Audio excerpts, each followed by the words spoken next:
welcome to Bewusst TV. I'm sitting here with David Icke, and this is, I think, my second interview. I was at your place was it 2007 or something, and yeah, a lot of things have happened since then. But we have to start from the beginning, so to say, for the audience who don't know you. David Icke, most people know you, but not everyone. And we have to, for starters, we need to talk about what you are associated most with. That is the reptilian agenda, and that we are divine beings, but we are manipulated from beings that are not from here, or what, and that they are actually the royal family, the British royal family is involved with reptilian beings. How does it work? Crikey, how long you got? It's something that I've been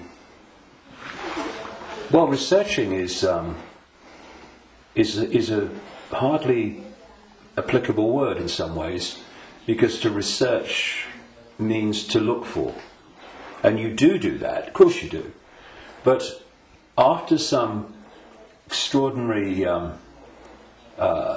what people would call paranormal experiences in 1990 and 91, my life has become, since then, this synchronistic series of coincidences which have led me to, and even brought to me, really,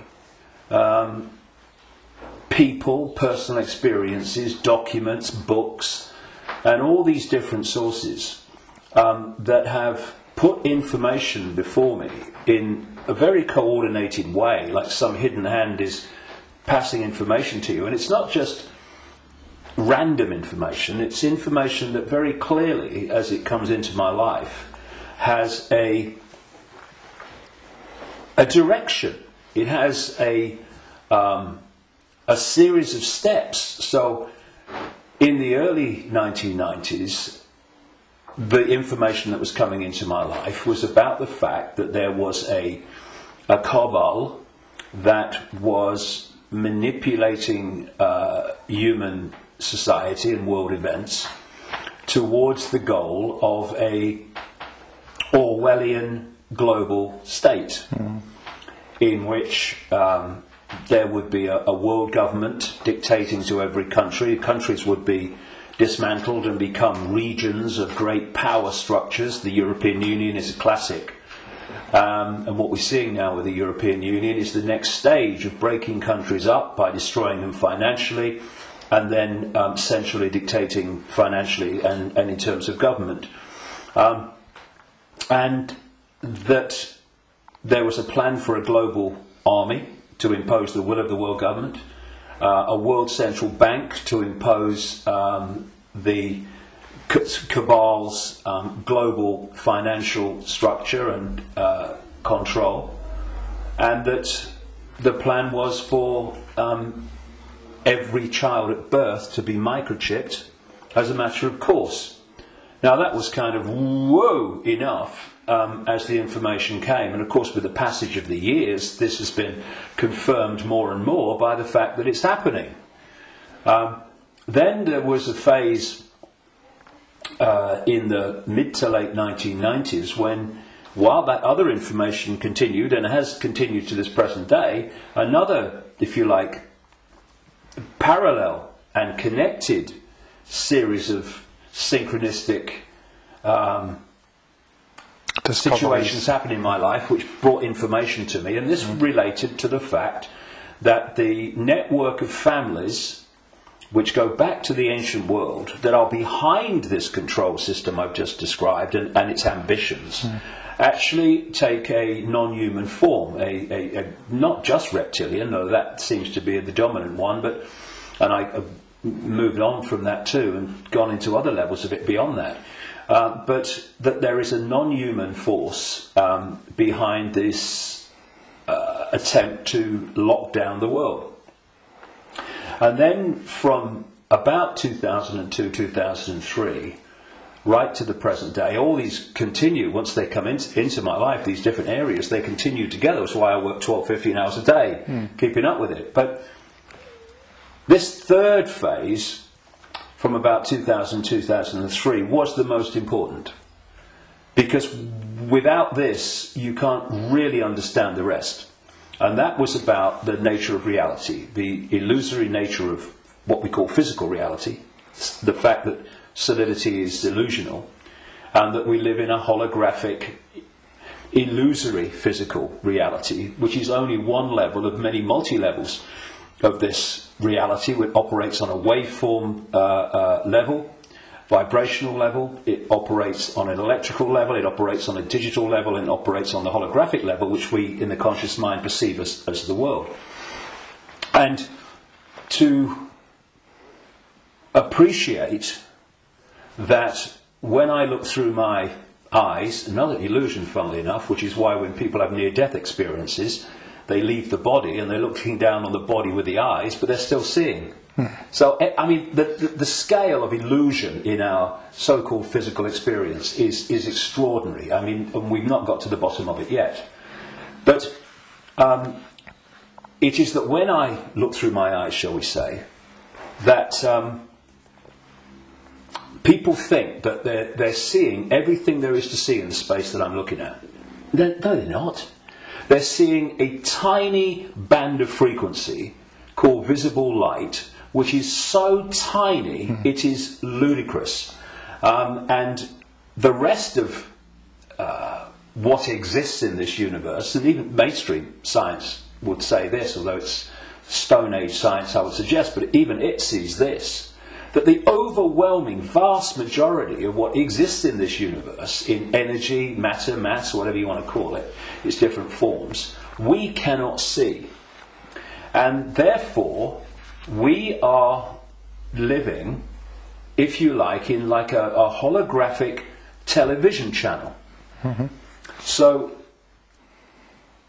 all I'm seeing now as I look here is this tiny frequency range called visible light. Channel 1. Yeah, but all the other levels of reality also share the same space as the one that we're experiencing. And, you know, we've got digital television coming in now and all that stuff, but if you take the analog version of television, radio too, they are sharing the same space without interfering with each other, because they're on different frequencies. And thus, interpenetrating this reality that we experience with the conscious mind, are all the other realities where very, very different worlds are manifest, and with very different what we call laws of physics. And so it's from these frequencies that are very, very close to this one that we use the term with radio and television where interference takes place. And if you have two radio stations that are well away from each other in the frequency band, then they don't interfere with each other. One's not aware of the other one. But you get two frequencies that are close, and you can get, it might be dominated by one, but there's interference from the other. Why? Because the frequencies are very close. Well, these manipulating entities, forces, shall we say, operate from a frequency band that's very close to this one, but not this one. So we might not see them, but they might be here. Well, let's give an example. You'll see stories of UFOs appearing out of nowhere and disappearing into nowhere. You'll hear stories about people saying this entity appeared out of nowhere and disappeared into nowhere. Well, they haven't disappeared. And they haven't appeared out of nowhere. What they've done is they've entered the frequency band that we can decode, the visible light frequency band that I'm talking about. And when it enters that, we start decoding that information because it's now in our ability to do that. And as we start decoding it, bang, to the observer, it appears that it's just come out of nowhere. And then it leaves that frequency range, and to the observer, it's disappeared into no, it hasn't. It's just left that band that we can decode, which is tiny. And so, when you... I find this particularly compelling when I go around different ancient beliefs and explanations of what's happening. And you find that although they're using different names, they're telling the same story. For instance, there was a group of people, or shall we say a belief system, which goes back hundreds of years and has become known as Gnostic. This was the belief system of people that ran the great library of Alexandria with Hypatia, who was slaughtered by a mob inspired by the Roman Church, because that library carried information and knowledge that would have, as it circulated, demolished the Roman Church's version of everything. And it was challenging the Roman Church version of everything. And what's interesting is whenever you come across the Gnostics' belief system expressing itself, you see it's followed by slaughter, suppression, and the destruction of that knowledge.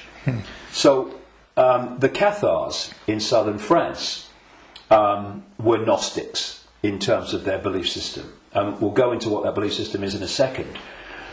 And so, again, in went the church, and all these, people that kill for the church, and they destroyed the Cathars. It's, I think, 1244 was the last stand to the mountain fortress at Montségur in southern France, in the foothills of the Pyrenees. And again, it's not just we slaughter them, but we destroy their knowledge. But a fantastic thing happened in 1945 when a sealed jar of Gnostic writings, quite considerable writings, was found by a peasant in Egypt in 1945. And they describe much of the Gnostic belief system. Now, key in my interest, one of the things, of course, as a quick aside, they were telling a very different version of the Christian story. And we might get into that because it's relevant. But the key thing for me was that around a fifth of these texts were about a phenomenon they called the archons.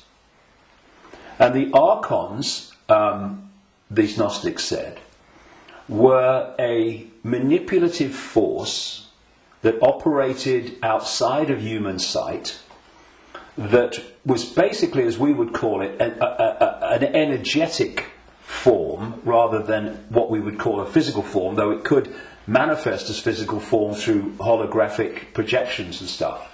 And these writings even talked in their own way about the illusory nature of this reality.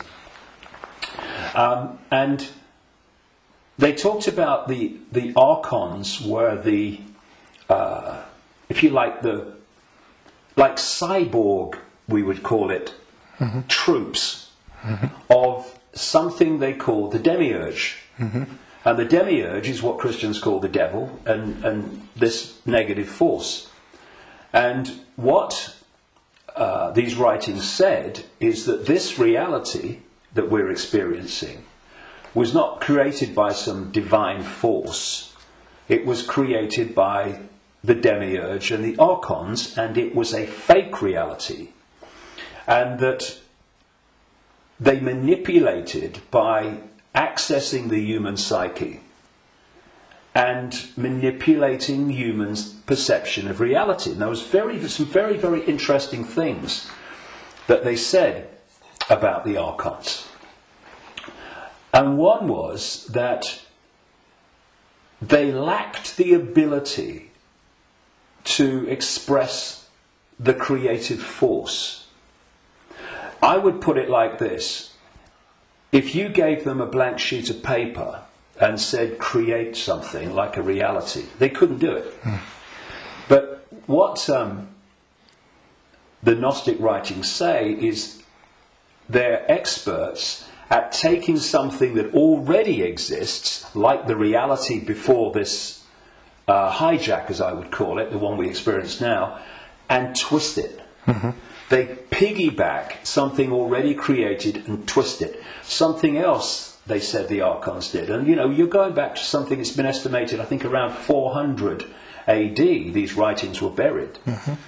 And that is that the Archons parasite off everything. They parasite off human society in many, many different forms. And I read this stuff and I'm going, whoa, this is my own books over the years found in a jar in Egypt. Okay. Not all the detail of my books, but the basic themes, because it fitted totally. And then you go to the Islamic belief. And not just the Islamic belief, because this came from pre-Islamic Arabia originally. And that is the very considerable focus in Islam on energetic beings they call the jinn. Mm-hmm. And when you look at the jinn and you look at what the Gnostics said about the Archons, hallelujah, hello, they're the same thing. And then you go around other cultures and you see the same recurring theme. And so when you look then at human society,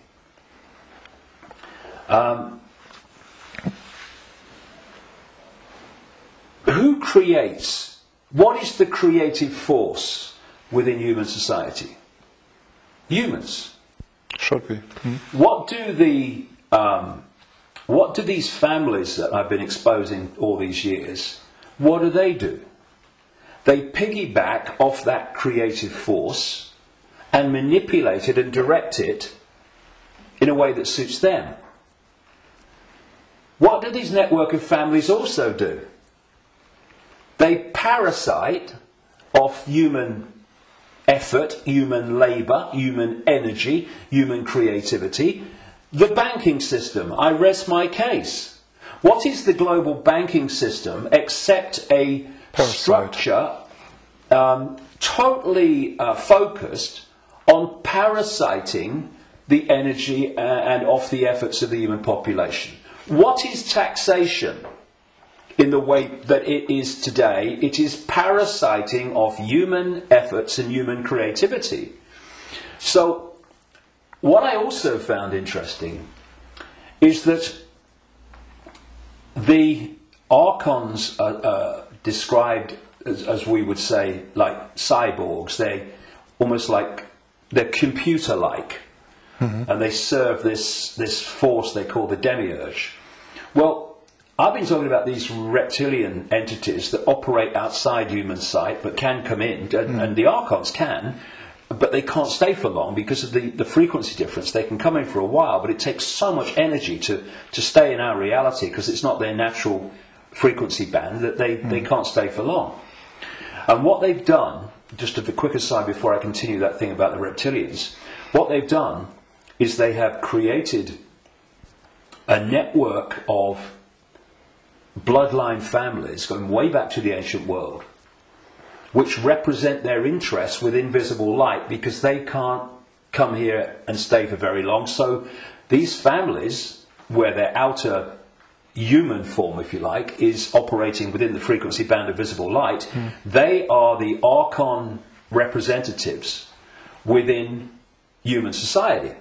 And this is why you get this network of families that sit on top of the banking system, the transnational corporation network, the media ownership level, top of science, top of the education system, top of the military, top of the global intelligence network.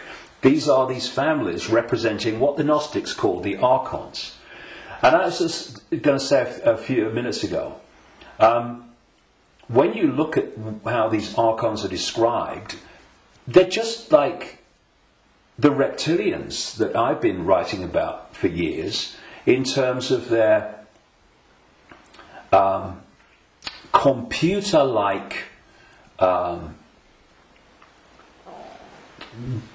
structured to the point of obsession society, which absolutely knows its hierarchical place. Every level knows its hierarchical place in it. And it's very robot-like and computer-like. It's not a flowing creative force. It's very structured. Boom, boom. And that's how the archons are described.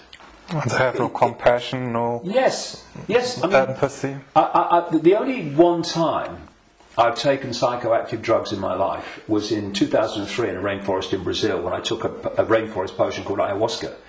And I went into... I had an amazing time. Some people have a bad time on it. And for 5 hours, this voice, so strong when I went into an altered state of perception, talked to me so loudly and so powerful about the illusory nature of reality for 5 hours. And when I came back, and because I had instant memory of all of it, when I came back and checked it all out, you could see very quickly that mainstream science, in all its different disciplines, has shown that what I was told that night is true, but because the disciplines are kept apart and are war with each other for funding and precedence, that the dots never get put together, because they're not meant to. We're not supposed to know what reality we are experiencing. It gives us too much power once we know. And this voice said to me at one point, about when it's talking about the computer-like nature of these manipulators, if you programmed a computer to abuse a child, would the computer have any problem with it? No. Why? Because it would just decode the data and act in line with the data, the software program. And this reptilian force is very much like that. Very structured, very predictable. And interestingly,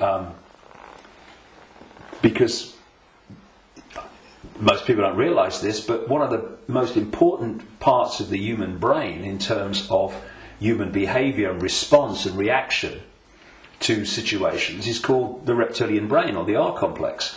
And when you look at the traits of the reptilian brain within the human brain, of course other parts of the brain balance that out, or should do, but when you have more reptilian genetics, those traits of the reptilian brain are obviously more extreme and more pronounced. And one of this is mainstream science, one of the key traits of the reptilian brain is obsessive ritualistic behaviour. And what is ritualistic behaviour? It's following the same pattern, day after day, week after week, repeating repetitious behaviour. Now, this is robotic. And so you've got the reptilians described in those terms, the archons described in those terms, etc. And these forces are different expressions and names for the same thing. Now, one of the manifestations of this network of bloodlines that represent this archonic reptilian force within human society is the royal families going back to the ancient world, and the aristocratic families that surround them. Why? Because where did the idea that certain bloodlines should be king or queen of a people, and you have this hierarchy, because this is the other thing about reptilian genetics and the reptilian brain, it's obsessed with hierarchical structures of power. Look at our world. Look at the royal families and the aristocracy. It's absolutely rigid with hierarchy. Everyone knows their place. You're a viscount, you're a baron, you're a lord, you're a king, you're a prince, and all this stuff. Yep. This is the human expression, or the partly human expression, because they're hybrids, of the reptilian archon obsession with hierarchical structure manifested in our world. Because what they're doing is bringing that archonic reptilian reality into our world and making our world like theirs, more and more and more. Now, we have this thing, of course, going way back, which goes under the title of things like the divine right to rule. And what is that? That's the right to rule because of your bloodline, because of your DNA. And we have the ancient emperors of China claiming the right to be the ruler because of their descendants from the serpent gods. And the association between the serpent and the snake with royalty and royal families and royal bloodlines, just follow it back. And so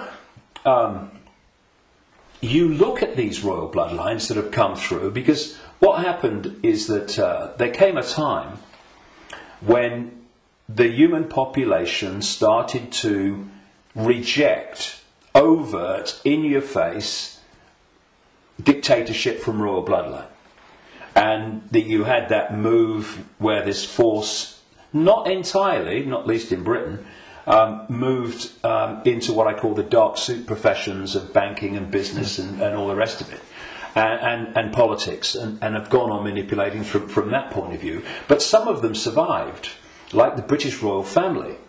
Now, if you want to see a group of people that are so obsessed to the extreme, not just with hierarchy, but my goodness me, they are. The whole British class system, as they call it, is based on, obviously, hierarchy, which is based on the head of state being the Queen. But you want to see a group of people who are obsessed with ritualistic behaviour. Look at the royal family. She goes to the same palace at Christmas. She goes to the same palace in the summer. She goes to the same palace in the spring, and so on. And if you look at the royal year, it's ritualistic. It's a hamster's wheel, repeating.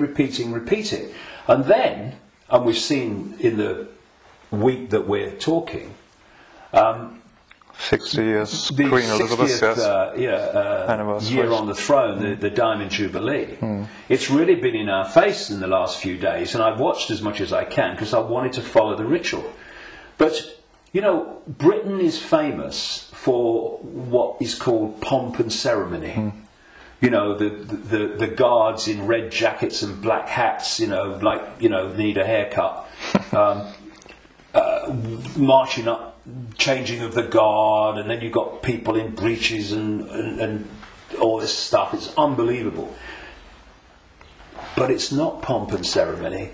It is ritual, repeating ritual. So if, you know, I'm saying, and I've said for years and years and years, I've been saying it this week as this has unfolded, that the British royal family, and the royal families of Europe too, but the British royal family is an expression of this hybrid bloodline which represents these other dimensional forces within human society.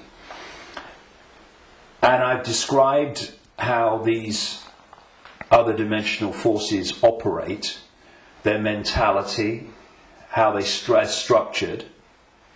And you look at the British royal family alone, and it's absolutely a mirror of the very traits that the Gnostics, etc., have spoken of in terms of this archonic other dimensional force.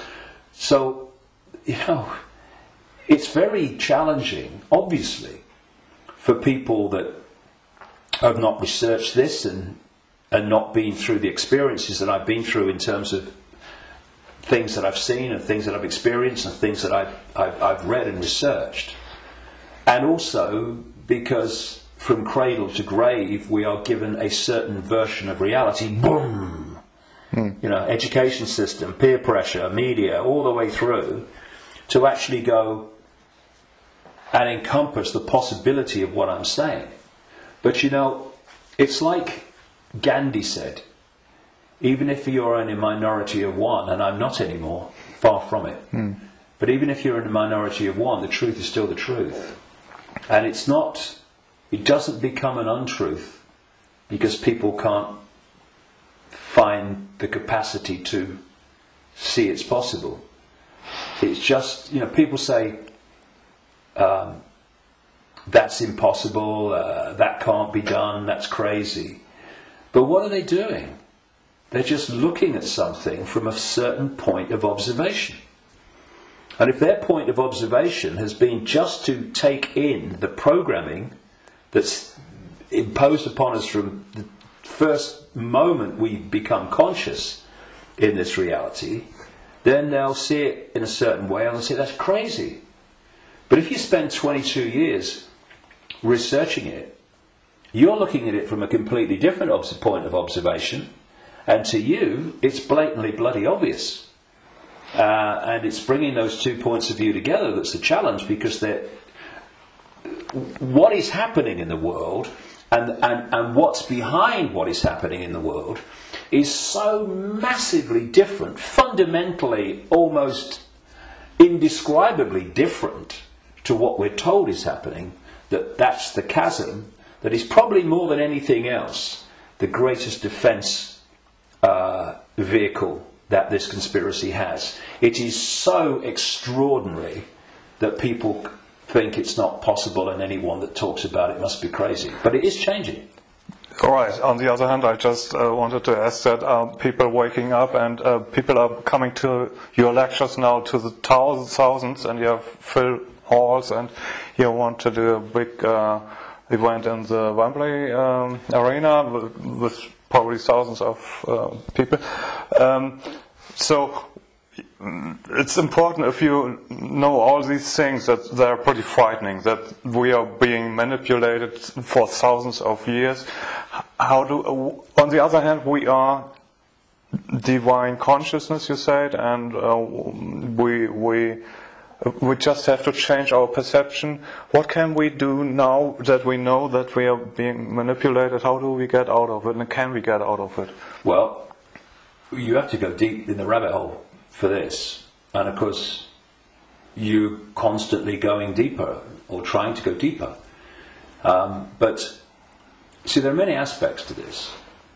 When again you scan the ancient world, including texts that came through to be things like Genesis and the Bible, there is another common theme, and that is that there was an interbreeding. I'm sure it was direct interbreeding, but interbreeding. There was genetic manipulation of the human form. And this is my view, after 22 years of researching this and the information coming to me. Before this force hijacked our reality, humans were very different, and it's so different. I won't call them humans. I'll call them Earth people. And they were a heart-centered society,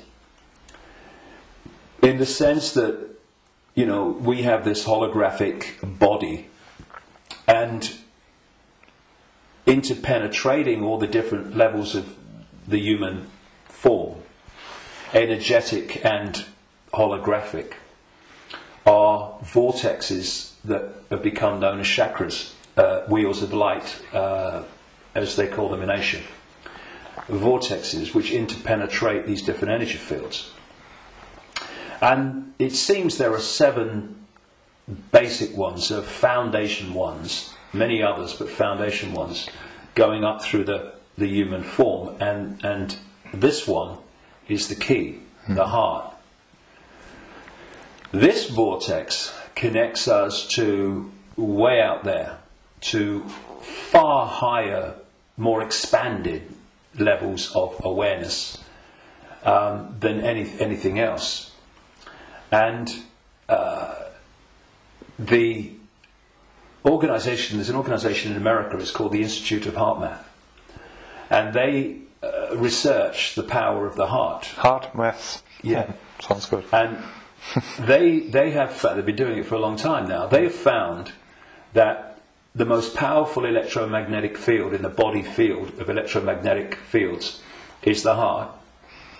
There are more nerves going from the heart to the brain than coming the other way. Mm-hmm. And that when the heart energetic field is in what they call coherence, in other words, balance,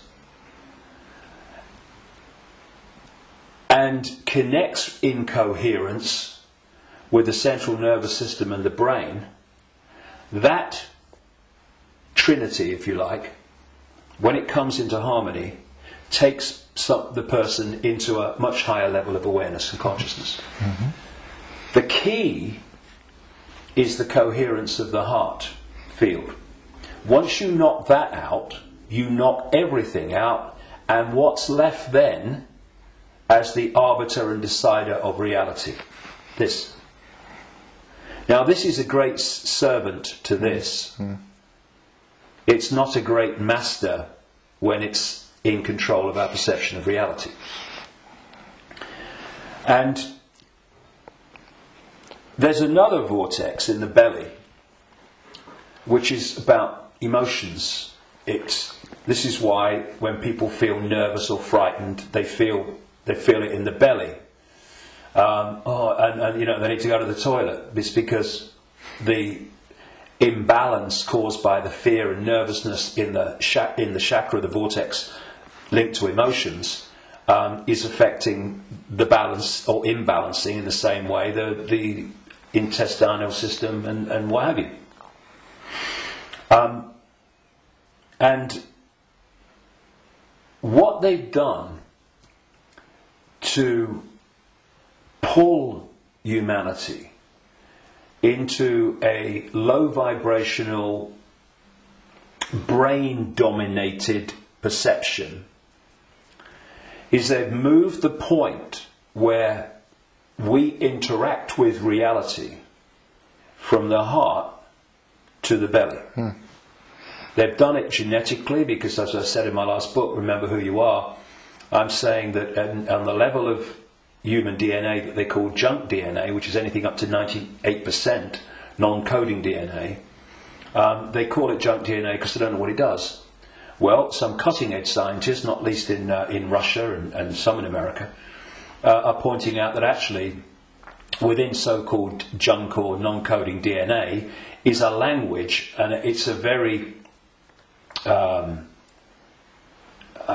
it's a language that you can see and you can uncover, and it operates very much like human language. It has many of very closely the traits of how human language is sequenced. This is how this language, as they call it, within so-called junk DNA is sequenced.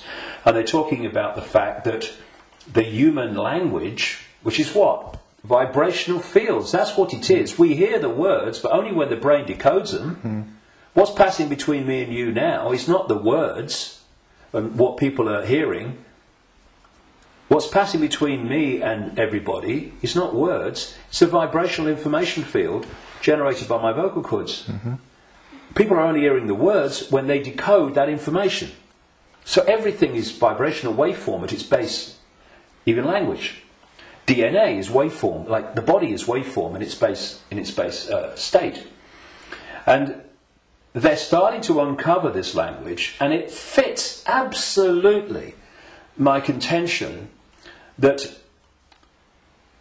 part of this genetic manipulation was to put into junk DNA what I call biological software programs, and they are basically perception programs. So if you put a disk into a computer and the computer starts to read it, on the screen, the computer's symbolic perception is read from the disk.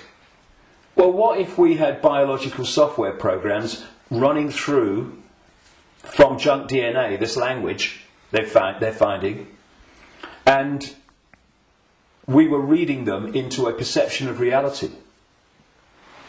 The other key side of this is that there are emotional biological software programs in there that are running all the time. And when you are reading those, then you are in the belly, because they're low vibrational software programs in terms of emotions, because they're all about fear and all the subdivisions of fear, like anxiety and frustration and depression and guilt, all these expressions, different expressions of fear. And if we do not open our minds, I call this the human body-mind computer, biological computer. If we don't open our minds and let the true self in, consciousness, then humans are operating literally in a closed system in which the DNA emotional and perception programs are running and not being challenged by a level of awareness that is beyond the program. So basically, people talk about the blind leading the blind. What humans are is the program leading the program. And it is my view, and this may be shocking to people, even some who've been along this road a bit. It's my view, after 22 years of putting this together, that the vast majority, at least, of humans have been going through entire lifetimes without having a single original thought or emotional response. Now, when you've got psychologists, I mean, Carl Jung, the Swiss psychiatrist, talked about this, but others too. When you've got psychologists that say that they can break down the human personality into 12 major archetypes and combinations of them, well, at the level of awareness, at the level of consciousness, at the level of the true self, we are infinite possibility within an infinite reality of infinite possibility. How on earth can you break down that into 12 major archetypes and combinations of them? It's ludicrous. You can't. But what can you do that to? Computer programs. And that's what we are. These archetypal personalities are actually software running, perception software running within junk DNA. Now, put all this together, and that has moved us from a heart-centered society, connected out into a greater level of reality. This is the innate intelligence. This is supposed to serve this, not be the governor of perception. That's why this knows, and this thinks has to work it out. People don't go, my intuition thinks. No, my intuition, and we do this, don't we? My intuition just knows, because instinctively on a subconscious level, we're going to that point of true knowledge, true awareness, no, beyond knowledge. This is knowledge awareness. But what's happened is our point of interacting has gone from the heart-centered society, and if you're coming from this, and this innate awareness, this innate knowing, this innate understanding that everything is connected to everything else, then you manifest from that a completely different society to the one that we have. What's the one that we have? They've moved it into the belly. Humans now, gold. I've got a cough. It's not the cough that carries you off, it's the coughing that carries you off it. Now, they've moved it into a belly society where does human response come from, overwhelmingly, to events that we face? The emotions. It's an emotional response. It's an emotional reaction. It's not a heart reaction, overwhelmingly, though of course it does happen. It's an emotional reaction. You know, this mass manipulation technique that I called a long time ago problem, reaction, solution, where they create the problem covertly, tell the people through an unquestioning mainstream media the version of the problem they want people to believe, and then they get the reaction from the people, do something, something must be done, and then they who have covertly created the problem got that reaction, do something, then at stage 3 openly offer the solution to the problems that they have created, which gives them the excuse to change society and advance the agenda that they're following. Now, it's not problem, go into the heart, look at it from the innate intelligence of the heart. It's not even problem, have a think about it, do a bit of research, see what you think. It's problem, reaction, solution. It's the manipulation of an emotional response, an emotional reaction. And what they're doing all the time is manipulating an emotional response to get support or to justify what they're doing. So, for instance, they'll tell you that Gaddafi was killing his own people and what have you, because they're looking for an emotional response. Oh no, we've got to stop him killing his own people. What they don't tell you, of course, is that the rebels were actually put in there, funded and armed by the NATO alliance to cause the problem. And then when Gaddafi's troops start reacting to what they're doing, shooting back at being shot at, then suddenly, oh, look, Gaddafi's killing his own people. Reaction, oh yeah, we've got to stop it. So this is happening all the time. You know, 9/11, ooh, that was, look at 9/11. And those horrific pictures and the towers coming down. Did that take us to here? No, it took people here. And from this gut, what would he say? Gut reaction. You know how many, people say, what does your heart tell you? What does your heart tell you? Right? But how many times, instead of going, what does your heart tell you? What do we say? What does your gut tell you? Emotional response, emotional reaction. And so what they've done is moved us, not all of us, not everybody, but, you know, the vast majority, they've moved them from the heart, high vibration, which they can't touch. If we're in the heart, we're untouchable. It's like Radio 1 trying to impact on Radio 2. Can't be done. They're terrified of us going into the heart because it's over. So they move us into their stadium vibrationally. Because not only do they manipulate human response through emotion, they feed off human low vibrational emotional energy. They've turned us into their energy source, because they're an energetic source basically at their core. Well, we all are, but they're much more energetic than we are, because we're much more aware of the holographic, the so-called physical. And so when we eat food, we think we're eating physical food. There is no physical. We're eating holographic food. But the foundation of that food, which we decode into some kind of illusory solidity, is actually a waveform information field. All that these entities do is they feed, they get their energy source, not from a sandwich and a cup of tea, but directly, energetically. They absorb energy in its waveform. And so when we generate low vibrational human emotion, that emotion is resonating within the frequency. That's why we can't see it. We can feel emotion, but we can't see it. Because it's vibrating within another frequency band beyond visible light. And that's the frequency band that these archons, reptilians, overwhelmingly operate in. So every time we generate fear and all its offshoots, we're feeding them energetically.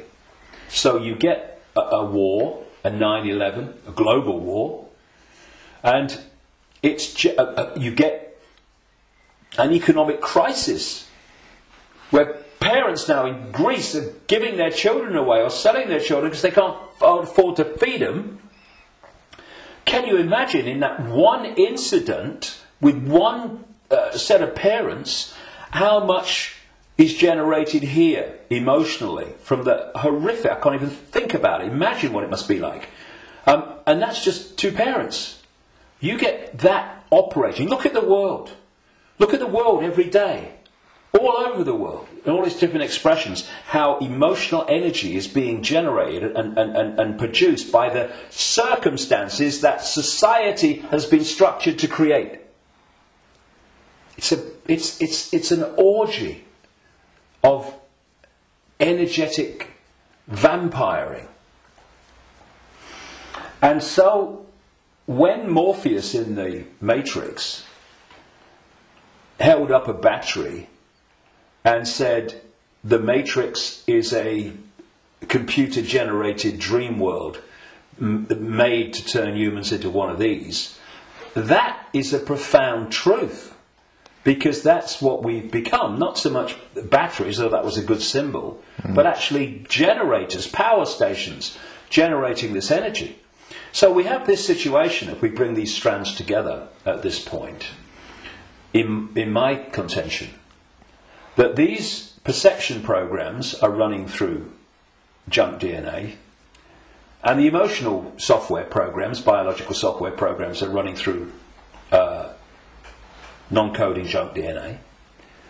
And as those programs are running, and as society is structured so that it generates situations, in computer terms, data, that trigger those programs and bring them to the surface where they're more impacting upon our behaviour and responses, you are locking humanity into this closed system where the program programs the program, and you're also pulling people from the heart, high vibration, down into low vibrational belly emotional vortex, which is pulling humanity into the predator's vibrational stadium, and in doing so they are able to trawl and vampire the energy that emotional state and response is constantly generating. Now, I've talked for a long time from your question, what can we do? Because that background, I suggest, was fundamentally necessary. So what do we do? What can we do? It might sound trite and all the rest of it. I mean, because what we've got to do, of course, is we've got to stockpile weapons. We've got to create human armies to fight against them, and we've basically got to try to do all the things to them that they do to us, right? And where does that take us? First of all, it makes us them. And secondly, if we go down that road, will do what? Will produce more and more and more of this low vibrational emotional energy in the hatred and in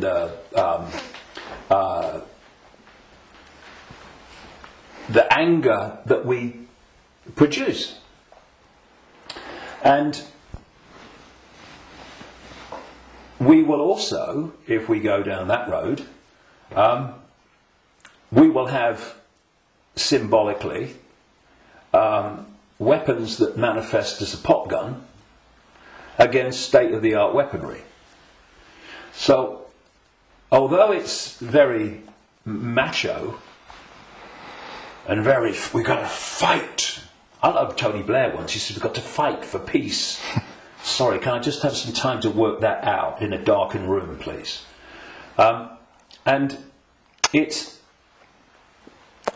is something that, when you look at it, is very good for the macho we've got to fight him. But as a strategy of bringing this down, is doomed to failure and disaster. because it's playing the game they want us to play.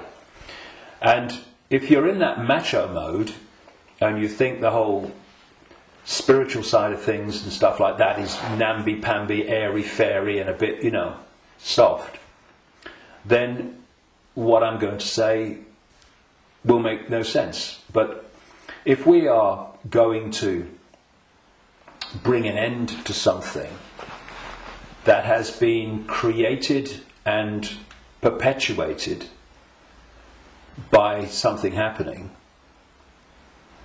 then we can fight that something, or we can remove that something. And if you've got your finger in, a boiling pan of water, well, you can turn the gas off, or you can literally take your finger out. In other words, instead of finding a solution to the problem, turning the gas off, not really a solution, your finger's still in there, you remove the cause of the problem. The cause of your problem burning in the water is because your finger's in the frickin' water. So remove it. Done. And if you look at any situation that we want to change, you will always find that removing what has caused the problem is always far more effective than finding a solution to the problem that you've caused. And so, we have this control system, we have this constant and gathering, expanding imposition and dismantling of people's lives financially in all these different ways. And we can say the solution is to fight the system and get out on the streets and fight and all this stuff.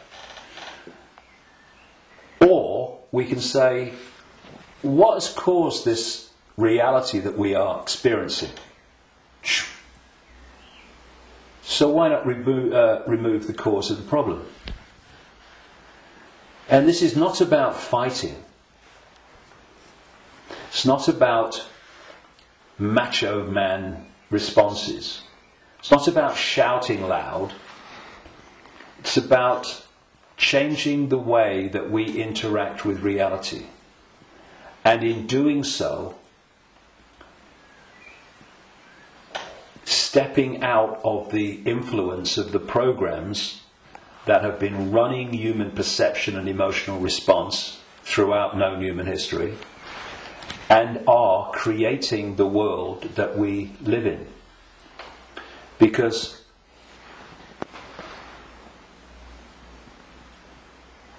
if I go back to what the Gnostics said about the archons, they have no creative energy.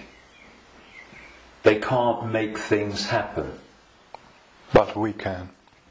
We can, yes. Which is bringing us to an interesting point. We can manifest. What this manipulative force has done has programmed humans to use that gift of manifestation to manifest what they want. And so, if we manifest from our perceptions of reality, then manipulate their perception of reality, and they'll manifest what you've manipulated them to perceive as reality. So, I see people challenging war and conflict when their own lives are full of conflict. Now, we live in a holographic reality at this conscious mind level, and there's a very unique and fascinating trait and characteristic of holograms and holographic reality. Every part of the whole is a smaller version of the whole. So if you take, for instance, in the holograms that you buy in the shops, if you take the waveform holographic print, which is on the print in waveform information, and you cut it in 4, and you fire the laser, which reads that information in effect, and brings the 3-dimensional holographic image projecting from the waveform information on the photographic print. If you cut that into 4 and put a laser to each 4 pieces, you will not get a quarter of the whole picture. You'll get 4 quarter-size versions of the whole picture. And this is why, or explains why alternative forms of healing, like reflexology and acupuncture and others, can find points on the ear and the feet and the hands and all different parts of the body that relate to the body as a whole. Thus, reflexologists can work on a part of the foot and impact upon the heart or the liver, depending on where they're doing it. And I've known and talked to reflexologists and people like that over the years, and they know it works, but they're not sure why it works or why there are points on the foot and the ear and everything that relate and impact upon the body as a whole. Well, it's simple when you realise that this reality is holographic, because every part of the whole is a smaller version of the whole. The body is a holographic manifestation, it's a hologram. Thus, every part of the body must be a smaller version of the whole, and that's why all over the body, in all the different parts, you can find points that relate to the whole body. In the same way, if we have conflict in our own lives on a so-called individual level, and this is going on all over the world in all these different societies, I mean, and it is, then that's a smaller version of the whole. And a hologram moves both ways. When the whole hologram shifts, all the parts of the hologram shift, because they're expressions of each other. You shift or affect the smaller part of the hologram, and in this case it's lots of people, billions of people with conflict in their lives and all that stuff, and that's going to impact on the hologram as a whole, i.e. human society. And you're going to have collective conflict. If we want to put the fire out of the whole, what we call human society and global experience, then we have to put the fire out in our own lives, because we are fueling the fire. We are creating the fire. This is why they want conflict and disruption at all levels of society, because they know that they're constantly impacting upon each other. We have conflict in our own lives. Collectively, we are manifesting collective conflict. You have collective conflict like bombing Libya and Iraq and what have you, and the global conflicts. Those collective conflicts then impact on the individual that reacts to them with a lot more emotional, based emotional response. So everything is connected to everything else. Everything's impacting on everything else. Now, those behind this manipulation of human society, they know that. And they have been playing humans like a violin for so long. And this is why, not the only reason, but this is why they created human religions in this part of why, because there were many whys for that, and why they created human science, which is, I call it Stone Age science. It's song sheet science. It's not science. it's just a bogus explanation for reality, so we don't see the real one. This is why the nature of reality is hardly, if any time, discussed in schools or education in general. And you know, I travel around the world. I've been to 50-odd countries, many of them many times. I've seen the streams of television channels, not least places like America. You're going through the zapper button, and there's channels after channels after channels. I have never seen one that was asking the question with an open mind: who are we? Where are we? What is reality? Now that is ludicrous. I mean, we have a situation where probably the vast majority of people go through a lifetime, until they come to the end of their lives and they're thinking, you know, where do you go? Who don't even think about, who am I? You know, you say to them, who are you? Oh, I'm Charlie Jones. I drive a bus. And they'll tell you your family history, they'll tell you their life history and all that stuff. That's not them, that's their experience. And human self-identity identifies who we are, self, with our experience, with our name, with our job. Who are you? I'm a banker. No, that's your experience, it's not who you are. And so when you lose touch with who you are, and you lose connection to the true self beyond the program, then what's left is for the program to run and dominate our sense of reality. Our sense of reality becomes our point of observation by which we judge everything, and the emotional reaction from which our judgment and response to events comes. And it's a closed, ever repeating cycle. And unless we break it, then this will go on. And we break it by moving our point of attention, the point at which we interact with the world, from there to here. And you know, I had some amazing experiences in Peru in 1991. Amazing experiences which changed my life and all the rest of it. And I went back to Peru with a group of people from all over the world in April 2012. And we went around Peru, and we went to Machu Picchu and this place where I had my amazing paranormal, what extraordinary experience in 1991 called Siyustani, near a place called Puno, and Lake Titicaca, the highest known rubber lake in the world. And this group, all of us, were going around these places, and what these places were heart places. Mm-hmm. When you went there, you interacted with them from here. And the behaviour of the group and the demeanour of the group was laughter and joy and happiness. Then there was one day, and this really, you know, I've been aware of all this for a long time, but you know what it's like. Sometimes you have an experience and it goes bang in your face.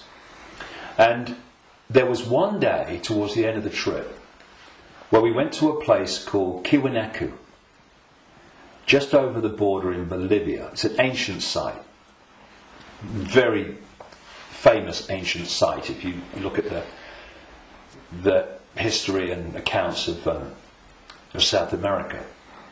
And if anyone thinks that human awareness, human emotion, human demeanour does not impact upon the energy field that we're all interacting with, they should cross the border between Peru and Bolivia at this place where we did. You walked across a bridge across a river, and one side was Peru and the other side was Bolivia. So once you crossed into Bolivia, whoa, doom, this, you're right? back.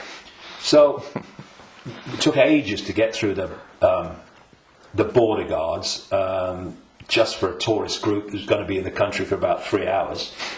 They'd all just come back from a hospital, apparently, where they'd had a sense of humour bypass. And we headed to this Kiwanaku, going through in a 40-minute drive through a police checkpoint and a military checkpoint. You know, I mean, if anyone says that he's predicting that Bolivia is going to be a police state, well, you're too late, mate. Anyway, we get there, and it was horrible, Kiwanaku. It was big time here, right? And I felt this in many places around the world, and they've all been connected to human sacrifice and rituals involving these entities operating in other levels of reality, but interacting with this one. This is what satanic rituals are. They're the interaction. This is why they do certain things and repeat them. They're creating an energetic environment which allows interaction and even the manifestation of these entities within the rituals. This is what sacrificing to the gods was all about in the ancient world. Because when you sacrifice someone, the people doing the sacrifice, they drink the blood and eat the flesh, which is what this whole Roman Catholic thing is really about. Drinking the blood of Jesus and eating the flesh, that's just a mild bloody cover for what goes on in the background. But on the other levels of reality, while this is going on, these entities, perceived as the gods, are feeding off the terror of the victim. Right? This is sacrifice to the gods. Anyway, we get to Kiwanaku, and it was that kind of energy. Ooh. But what I noticed was the demeanour of the group changed. People weren't happy. They were not in a good space. And there was this lovely guy, Mark, a lovely Irish guy, and the change in the behaviour of the group was so pronounced that on the way back, which we got back into Peru, where everyone started getting a bit happy again, I asked people if they wanted to go on the microphone on the bus and explain, you know, their experience. And Mark said, and Mark was a lovely, lovely guy, all laughing and dancing and all the rest of it, all the way through Peru. And he said, when I was at Kiwanaku, he said, I just wanted to shout abuse at anyone that got in my way when I was trying to take a picture. And I just felt so different. And I won't labour the point, but having, seen it and experienced it and seeing the response, you could see Peru, what a world that would be. And then Kiwanaku, the world that we have today. And we really got to move to here. And I would say to people, it's a challenge in this world, because virtually everything in this world is designed to push you here. So when you're responding from a belly emotional point of view, and you can do it with your mind, with your consciousness, you just move. It's moving your point of attention. That's what it is. You move your point of attention, and you move it here, and feel that point of attention here, not here, and you'll see the situation you face. I know because I've done it myself, and I've talked to others about doing it, and they have, and they say, yes, it does work. You get to bring it to here. A situation that you're facing looks very different here to here, and vice versa. This is what we need to go. We need to become the heart-centered society that we are being hijacked and manipulated out of. Now, it's not just about moving your point of attention here and seeing the situation from here. Once you move your point of attention here, the vortex opens. Because now you're interacting with it with your own awareness instead of interacting in a way that's dominated by this emotion. And when that opens, what comes through that energetic channel is innate intelligence, innate insight, innate knowing. And suddenly you're seeing the world and getting insights into things, and you're seeing what is happening as it is, and not as this is programmed to see it. And this is programmed to see it. You see, the brain, isolated from the heart, works in unison with the emotional chakra, and these two in unison, crikey, they're a bloody nightmare. Look at everything about human society that you don't like. These two buggers working in unison are where it comes from. So This. we go there. See, this, I'm talking about these emotional and perception programs that I say are running through junk DNA. Once the heart is no longer impacting in any way significantly on our sense of perception, on our sense of reality and all the rest of it, our sense of response, then the brain becomes the governor of our what? Perception, which is dictated to the brain once this is out of the way, which can override those bloody programs running through junk DNA. Piece of cake. You know, this is where the power is. This is what they're terrified of. So once that's closed down, this is what's done by the program and the way society is structured, then this becomes the governor of perception. And what it is doing, it is decoding as a sense of perception the perception programs running through junk DNA.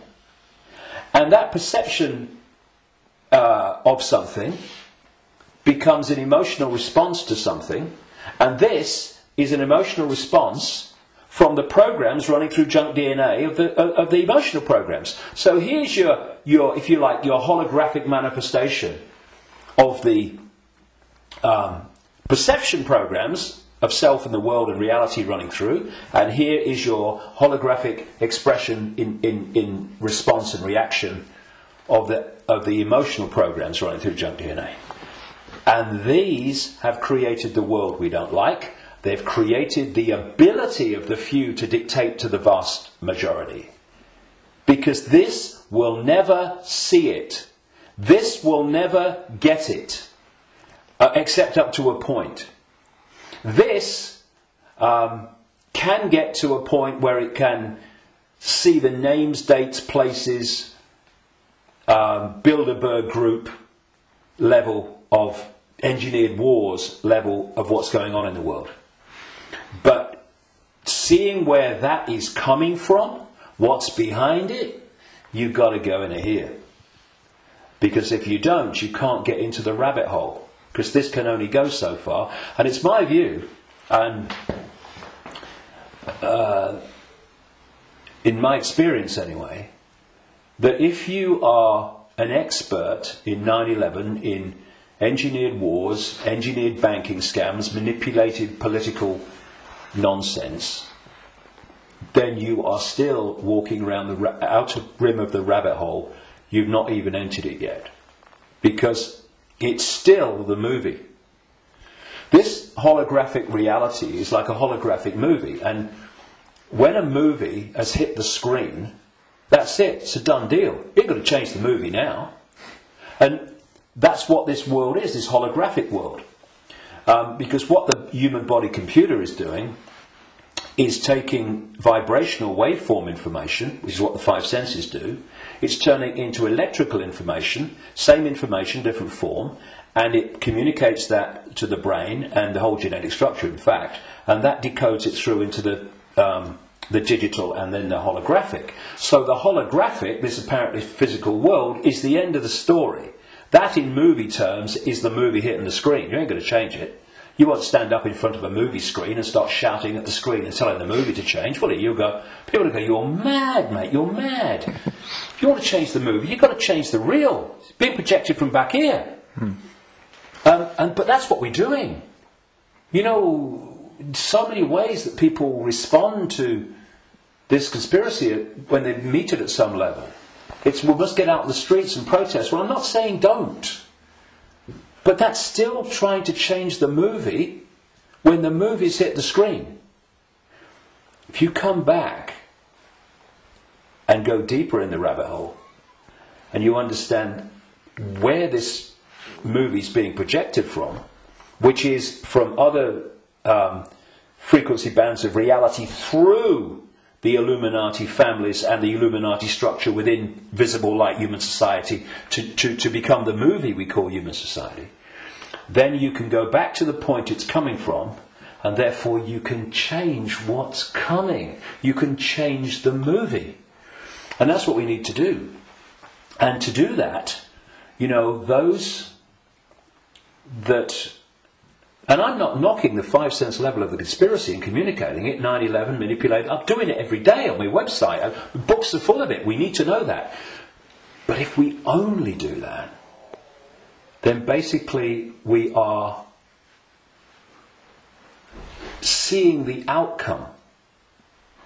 We are not seeing the origin. And you cannot change an outcome without changing the origin. And so when I look at so much conspiracy research, good luck to them. You know, everybody that comes and does this, hallelujah to you. Good on you. But there comes a point where we know how the system works in the holographic world. I mean, what's left? Finding out what size shoes Henry Kissinger takes. Yes, on a daily basis as it unfolds, we need to, keep with it. But, okay. But are we going to become recorders of our own enslavement? Oh, see, I told you they'd do this next. Look, they're doing it. If we do that, we've moved from not knowing that the prison's being built around us to seeing the prison being built around us. But there's a common theme between the two of them. The prison's being built around us. And that's fine if people want to do that only. I'm not saying don't do it, but to do it only and ignore where it's coming from, therefore the solution or the removing the cause of the problem. The people who only do that will record and record and record and record their own gathering enslavement and the enslavement of humanity until we wake up. Would you come with me, sir? I ain't waiting for that. We need to change where it's coming from. And for that, there are some major challenges for those in the conspiracy research arena who are dominated by a sense of patriotism and dominated by a sense of a religion. Because patriotism, in the sense of, I'm not saying don't, love your country and love your culture, nothing like that. But patriotism, in the sense of self-identity, I am an American, I am an American patriot. No! That is your experience. What you are is infinite awareness. All that is, has been, and never can be. All possibility. Having that experience. And I'm a Christian. No, you're not. That's the belief system you have chosen to take on as your persona. But it's an experience of being a Christian. It is not who you are. And if you self-identify with being a Christian or being a Jew or being a Muslim or being a Hindu, again you are in a self-identity which is self-identifying with something that's not you. And also, and this is in terms of getting to the origin, it means that you are not going to go, I've come across this all the time, me. I mean, I'm the guy that people in mainstream society, they see conspiracy researchers of the 5 sense nature as extreme and crazy. A lot of them see me as extreme and crazy. Because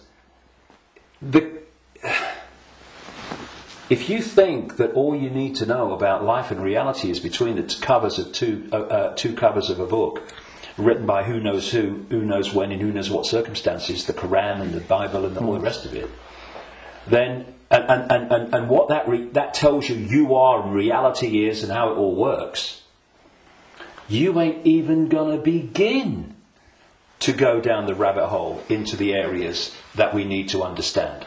Because if you do, you immediately realize that your religion is part of the conspiracy. We talked earlier about the archons and this demiurge, that this like devil figure, as Christians would call it,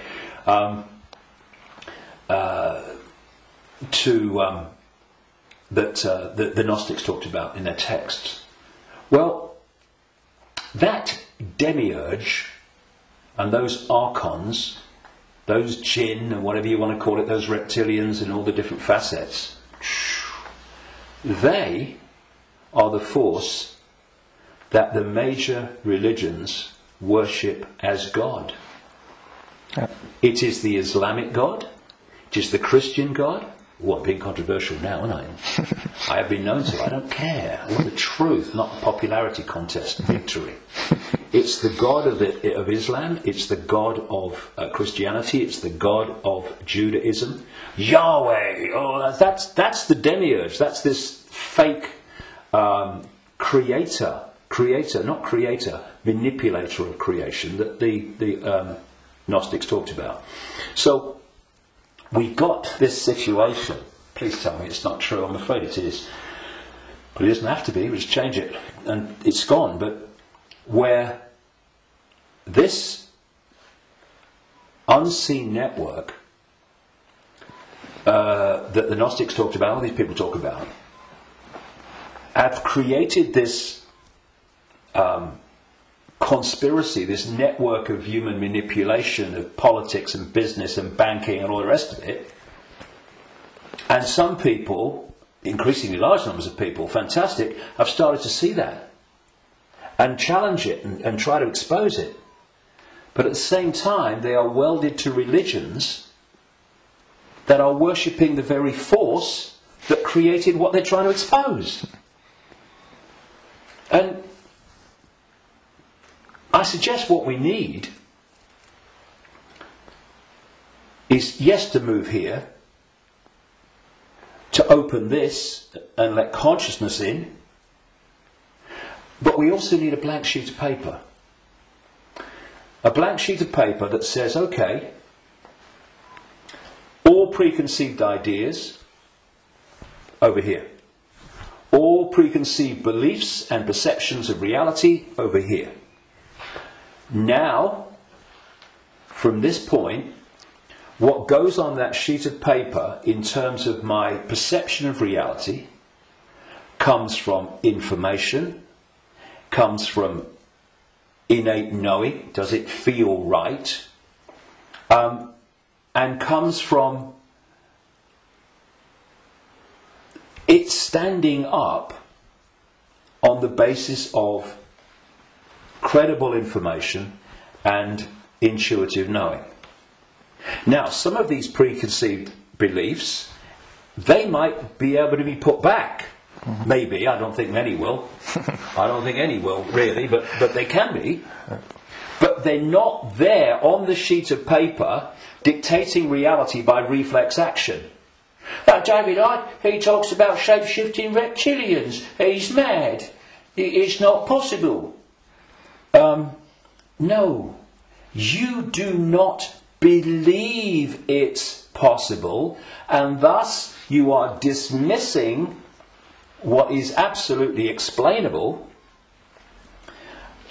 not because you've researched it, not because you've even looked at it, but because that program, which is dictating your sense of reality, cannot encompass it. Thus, people say to me, and have said to many people in this arena, when the actions of these families have been exposed, they'd never do that. No, mate, you would never do that.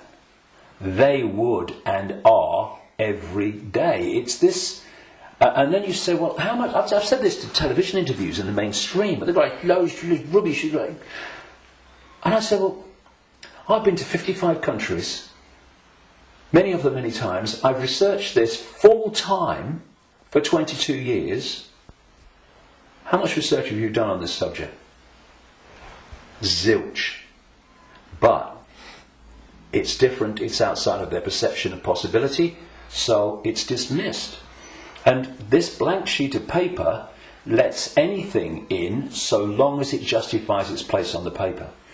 And when you do that with an open mind, you don't say, I'm a Christian, so I don't criticize Christianity. You go, I'm going to look at Christianity and what I've believed up to this point from a detached perspective and see if it stands up.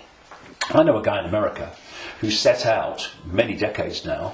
He was a real avid Christian, and he set out to prove the Christian story was true. Jesus existed and all this stuff.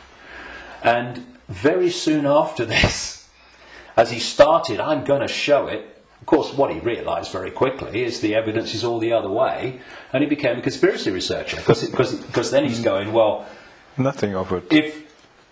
If I've been duped on this, what else am I being duped on? And then the dominoes start to fall, and you start to see the greater conspiracy.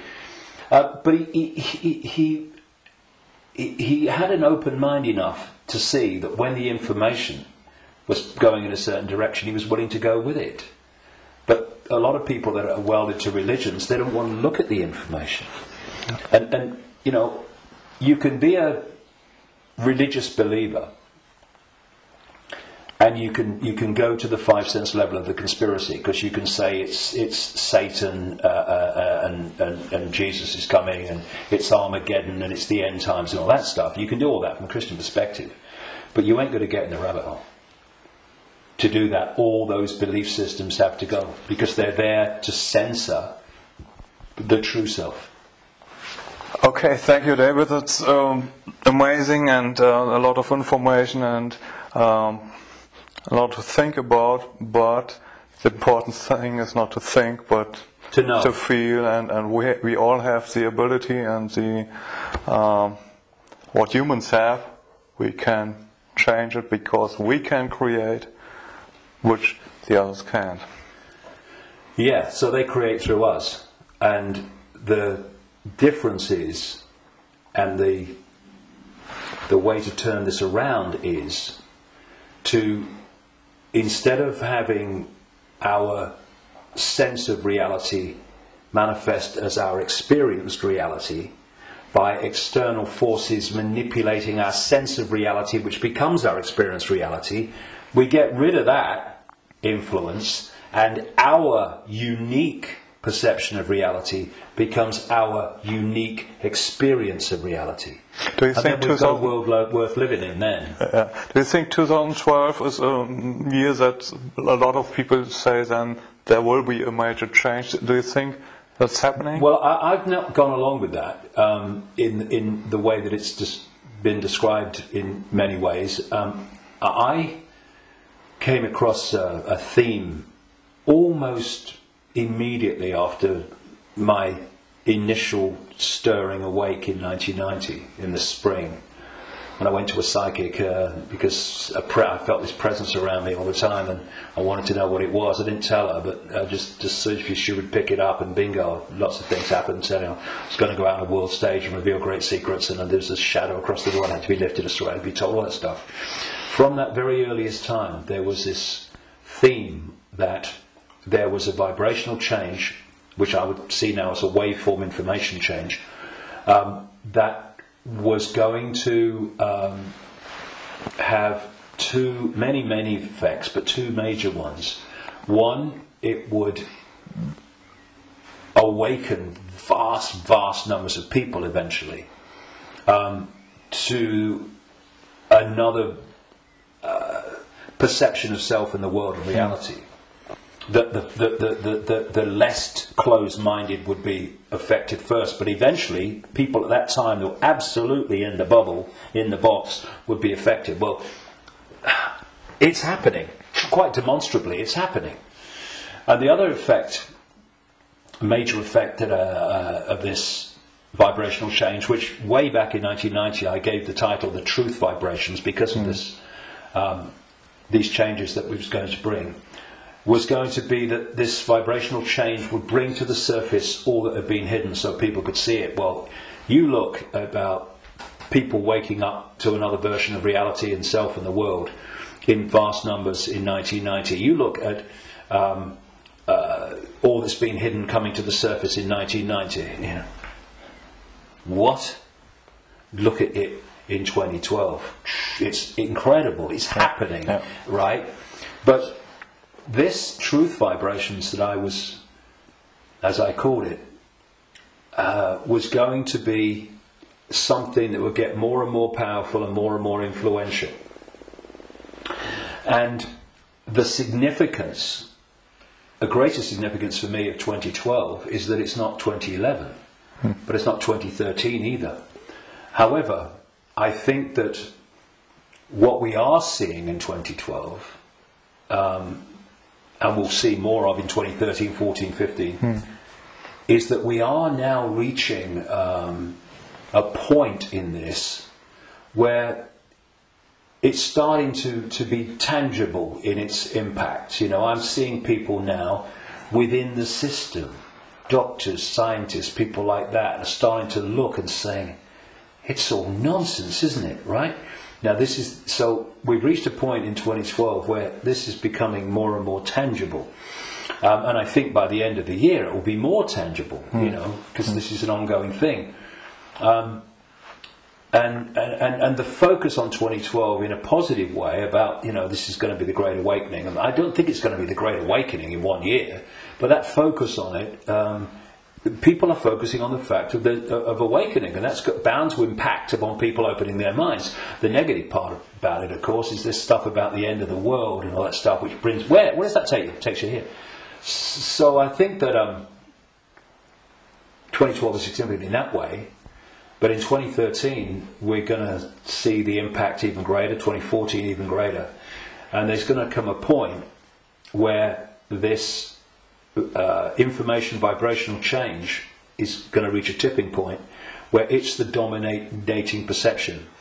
And at that point, the House of Cards will come down. And one of the other themes in the last 22 years that I've picked up from many different sources and stuff is that